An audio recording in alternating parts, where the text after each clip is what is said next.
வணக்கம். நான் உங்கள் ஜோதிடாசான் வஜ்ரம் அருள்ராம். உறவுகளே, இன்று நாம் என்ன பார்க்க இருக்கிறோம் என்று கேட்டீர்களேயானால், மத மாற்றத்தை ஏற்படுத்தும் கிரகம் எது? இந்த கிரகம் மதம் மாற்றத்தை மட்டும்தான் ஏற்படுத்துகிறதா? அல்லது மனித குலத்திற்கு என்னென்ன தாக்கத்தை இது ஏற்படுத்துகிறது? அது மட்டுமல்ல, இந்த தாக்கத்தை ஏற்படுத்திய கிரகத்திலிருந்து நம்மை எப்படி தற்காத்துக் கொள்வது? அதற்குண்டான பரிகாரங்கள் என்ன? அல்லது செல்லக்கூடிய ஆலயம் எது? வழிபடக்கூடிய தெய்வம் எது? என்ற இத்தனை கேள்விகளுக்கும் இந்த பதிவில் பதில் இருக்கிறது. முழுவதும் பார்த்து பயன்பெறுங்கள் உறவுகளே. மிக அற்புதமான பதிவு இது. அதைத் தாண்டி உங்களுக்கு ஆன்மீக நாட்டமாக இருக்கக்கூடியவர்கள், ஜோதிடத்தில் விருப்பம் ஆர்வம் உள்ளவர்கள் மற்றும் ஜோதிட மாணவர்களாக யாரேனும் நீங்கள் பார்த்து கொண்டு இருந்தால், ஜோதிட மாணவர்களுக்கோ ஜோதிடம் சார்ந்த அத்துணை நண்பர்களுக்கும் ஓர் மகிழ்ச்சியான செய்தி. வரும் சித்திரை 1ஆம் தேதியிலிருந்து நாம் இலவச ஜோதிட பயிற்சி வகுப்பை நடத்த இருக்கிறோம். நாம் சித்திரை 1ஆம் தேதியிலிருந்து இலவச ஜோதிட பயிற்சி வகுப்பு பதிவு உங்களுக்கு போடப்படும். அதை பார்த்து நீங்கள் பயன்பெறுங்கள் உறவுகளே. அது மட்டுமல்ல, அதை பார்த்து உங்களுக்கு எழக்கூடிய சந்தேகங்கள், கேள்விகள், அதற்கு நான் நேரிடையாகவே உங்களுக்கு பதிலளிக்கிறேன். புதன்கிழமை வாரந்தோறும் புதன்கிழமை அன்று சித்திரை மாதத்திலிருந்து வாரம் புதன்கிழமை தோறும் நாம் போடக்கூடிய பதிவிலிருந்து உங்களுக்கு எழக்கூடிய சந்தேகங்களோ கேள்விகளோ அதற்கு நான் நேரிடையாகவே உங்களுக்கு பதிலை சொல்கிறேன் உறவுகளே. 11:30 12:30 மணி கால அவகாசத்தில் நீங்கள் இதை பயன்படுத்தி பயன்பெறுங்கள் உறவுகளே. இப்பொழுது புதிதாக நாம் சேனலை பார்த்து கொண்டிருக்கும் உறவுகளுக்கு ஏற்கனவே நான் சொல்வது போல் உங்கள் சொந்தங்கள், பந்தங்கள், உறவினர்கள், நண்பர்கள் மற்றும் அக்கம் பக்கத்தில் இருப்பவர்கள் அத்தனை பேர்களிடத்திலும் நமது சேனலை எடுத்துச் சொல்லி அவர்களையும் சப்ஸ்கிரைப் செய்ய சொல்லுங்கள் உறவுகளே. காரணம், நாம் ஸ்ரீ ஜெயகௌரி ஜோதிடாலய நிறுவனம் ஒன்றை நடத்தி கொண்டு வருகிறோம். அந்த நிறுவனத்தின் வழியாக இல்லாதவர்களுக்கும் இயலாதவர்களுக்கும் ஏழை எளியவர்களுக்கும் நம்மால் முடிந்த உதவிகளை செய்து கொண்டு வருகிறோம். அது மட்டுமல்லாமல் ஆலய பணிகள், இறை தொண்டுகள் அத்தனையும் செய்து கொண்டு வருகிறோம். ஹோமம் வளர்ப்பது, வேள்வி வளர்ப்பது, இது போன்ற நற்காரியங்களை செய்து கொண்டு வருகிறோம். நாம் செய்யக்கூடிய இந்த நற்காரியங்களின் பலன்கள், புண்ணியங்கள் அத்துணையும் நமது கௌரி ஆன்மீக சேனலின் பார்வையாளராக இருக்கக்கூடிய உங்கள் ஒவ்வொருவருக்கும் கிடைக்கப்பெற வேண்டும் என்ற எண்ணத்தில் தான் அவ்வாறு சொல்கிறேன் உறவுகளே. தயவு செய்து நான் சொன்னது போல எல்லோரிடத்திலும் சொல்லி சப்ஸ்கிரைப் செய்ய சொல்லுங்கள். முதலில் நீங்கள் நமது சேனலை சப்ஸ்கிரைப் செய்யுங்கள். அருகில் இருக்கக்கூடிய பெல் பட்டனை ப்ரெஸ் பண்ணிக்கோங்க. லைக் பண்ணுங்க, ஷேர் பண்ணுங்க. இப்போ பதிவுக்குள்ளார போகலாம் வாங்க உறவுகளே.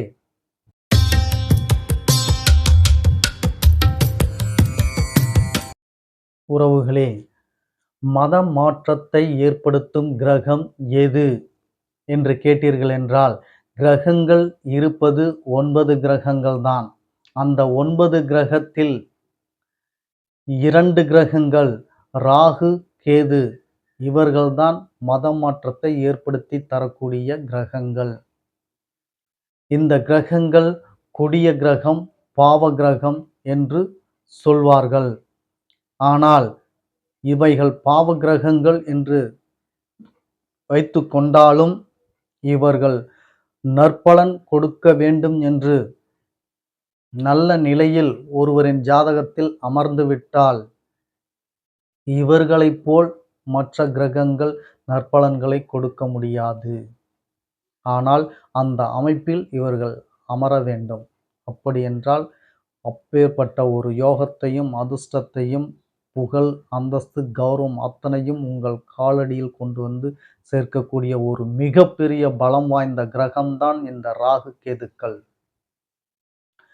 இந்த ராகு கேதுக்கள் மதம் மாற்றத்தை எப்படி ஏற்படுத்துகிறது என்று கேட்டீர்கள் என்றால், பிராப்தம், நான் எப்பொழுதும் சொல்வது போல் நீங்கள் முன் ஜென்ம கர்ம வினைப்பயன்படி உங்களுக்கு மதமாற்றத்தை தீர்மானிக்கக்கூடிய கிரகமாக இந்த ராகு கேதுக்கள் வருவார்கள். இவர்கள் 5ஆம் பாவகத்தில் அமர்ந்தால் உங்களுக்கு மதம் மாற்றம் நிகழும். 5ஆம் அதிபதியோடு அமர்ந்தாலும் நீங்கள் மதம் மாற்றம் அடைவீர்கள். இதுபோன்ற உங்களுக்கு உங்கள் வம்சம், உங்கள் தலைமுறை, உங்கள் பரம்பரை இவைகளையே அப்படியே தலைகீழாக புரட்டி மாற்றி அமைக்கக்கூடிய வல்லமை உள்ளதுதான் இந்த ராகு கேதுக்கள். இப்பேற்பட்ட ஒரு பலம் வாய்ந்த கிரகங்கள் உங்களுக்கு இந்த ஸ்தானத்தில் அமர்ந்து மதமாற்றத்தை ஏற்படுத்திவிட்டது. அதனால் உங்கள் வம்சாவளியே மாறிவிட்டது. இவை மாறக்கூடாது. நான் என் தாய் மதத்திற்கே சேர வேண்டும். அந்த மதத்தை தான் என் வம்சாவளிகளும் வாழையடி வாழையாக பின்தொடர வேண்டும் என்று நீங்கள் நினைத்தீர்கள் என்றால் அதற்கு செய்ய வேண்டிய பரிகாரங்கள். ராகு கேது ஸ்தலத்தை நீங்கள் வழிபாடு செய்யுங்கள். ராகு கேது ஸ்தலத்திற்கு, அதாவது 5ஆம் பாவகத்தில் எந்த கிரகம் இருக்கிறதோ, ராகு இருக்கும் அல்லது கேது இருக்கும், இவர்கள் யார் இருக்கிறார்களோ அவர்களின் ஆலயத்திற்கு சென்று அவர்களுக்கு பரிகாரம் செய்யுங்கள். 5இல் கேது இருந்தால் அவர் கிறிஸ்துவ மத மாற்றத்திற்கு மாறலாம்.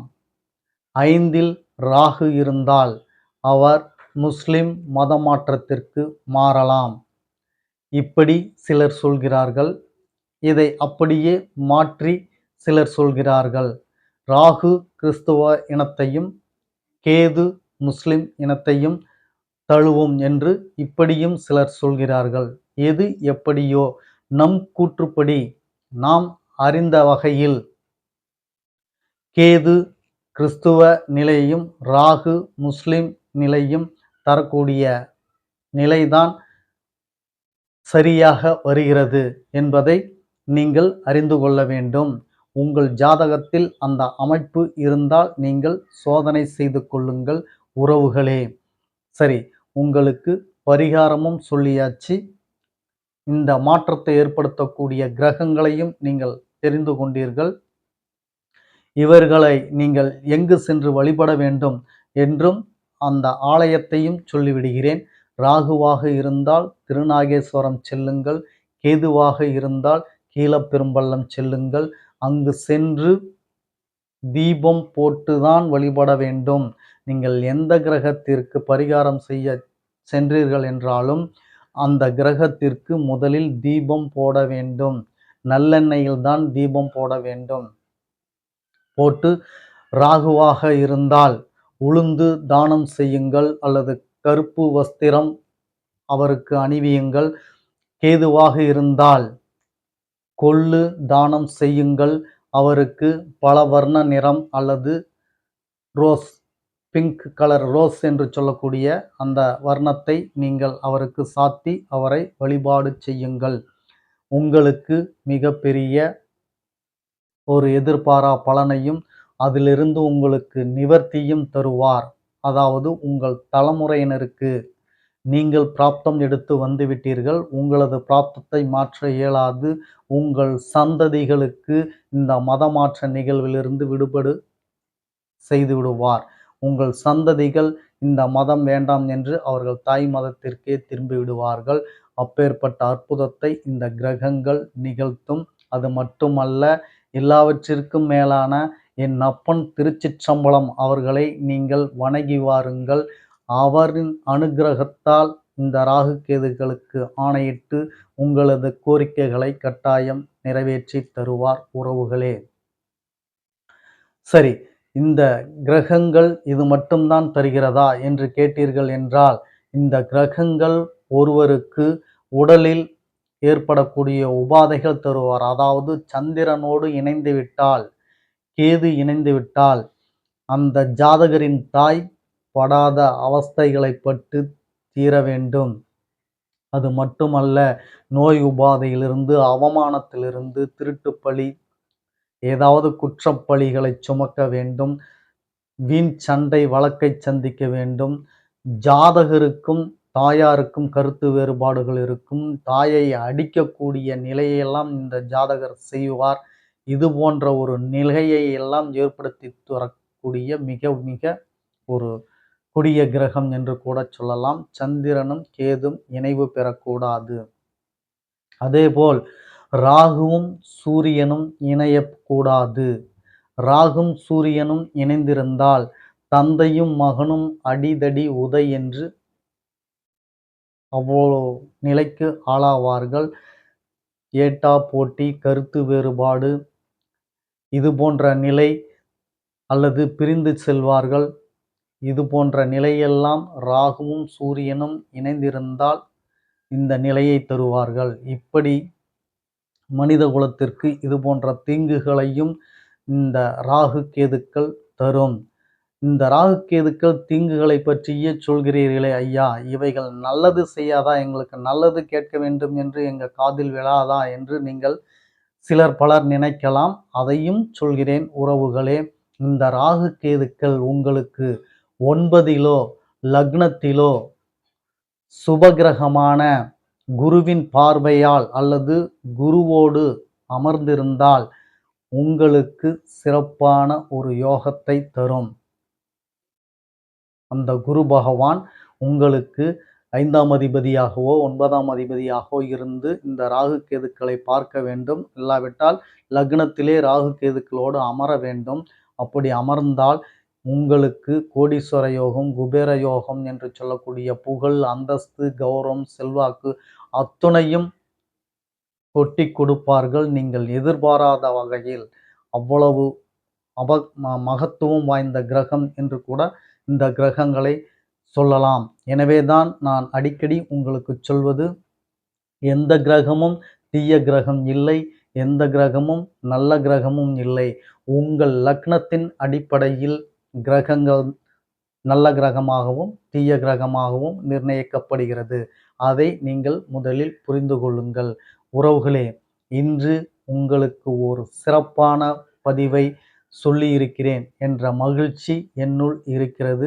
அதேபோல் உங்களுக்கும் இந்த பதிவு மிக சிறப்பாக இருந்திருக்கும் என்றால் லைக் பண்ணுங்க, கீழே கமெண்ட்ல கருத்துக்களை சொல்லுங்கள்.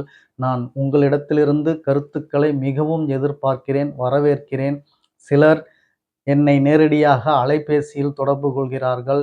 நீங்கள் கமெண்ட்ல உங்களுடைய சந்தேகம் எதுவாக இருந்தாலும் கமெண்ட்ல போடுங்க, லைக் பண்ணுங்க. மீண்டும் ஒரு முறை சொல்லிக்கொள்கிறேன், உங்களுக்கு இவ்வாறு சொல்லிக்கொண்டு மற்ற ஒரு பதிவில் உங்களை சந்திக்கும் வரை உங்களுக்கு நன்றி, வணக்கம் சொல்லிக்கிறேன் உறவுகளே.